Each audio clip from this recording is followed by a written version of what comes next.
Mesdames et messieurs, bonsoir et bienvenue encore une fois à votre chaîne Immobilier au Maroc. On va vous proposer aujourd'hui un concept exceptionnel pour investir dans les grands espaces en pleine nature et à petit prix, hors taxe, tout en restant à proximité de la ville. C'est un investissement stratégique et exceptionnel. Pourquoi exceptionnel? Parce que jusqu'à maintenant, les explorateurs de l'immobilier au Maroc ont essayé les amicales, l'achat dans l'indivision des terrains agricoles, ce qu'on appelle les chia, l'achat des parcelles de fortune non immatriculées. Sauf que toutes ces solutions séduisantes pour l'appétit des amoureux de la nature et du bien-être à bas prix couvraient un gros risque pour ces amateurs. Aujourd'hui, le risque n'est plus là, car un cadre juridique a réglementé l'exploitation résidentielle et touristique dans l'indivision. Adoptée en juin 2008, la loi 1/7 sur les résidences immobilières de promotion touristique, ce qu'on appelle le RIPT, faisant partie de l'immobilier locatif à vocation touristique, ILVT, a été mise en place dans le but d'enrichir et diversifier l'offre en hébergement touristique et répondre aux besoins de la clientèle tant nationale qu'internationale.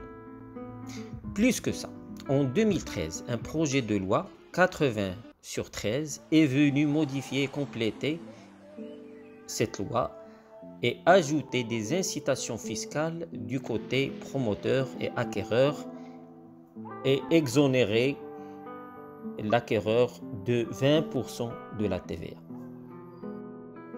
Les RIPT sont des complexes résidentiels, appartements ou villas dont les unités de logement appartiennent à un ou plusieurs copropriétaires.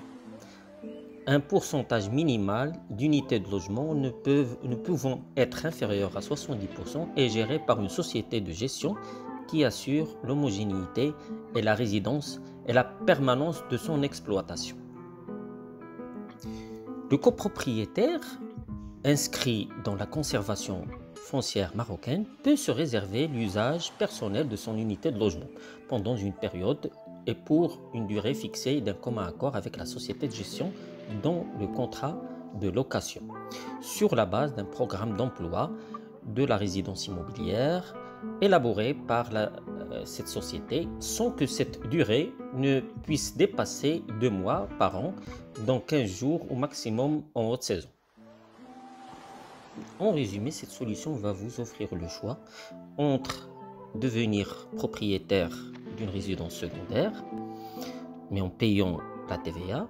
Sinon, si vous voulez profiter de l'exonération, vous avez un minimum de 9 ans de gestion locatif par le biais d'une société de gestion spécialisée et profitez aussi dans les périodes creuses ou bien même dans des périodes de haute saison de votre logement s'il est libre, d'un commun accord avec la société de logement bien sûr. C'est une solution que je trouve très exceptionnelle pour investir dans l'immobilier au Maroc.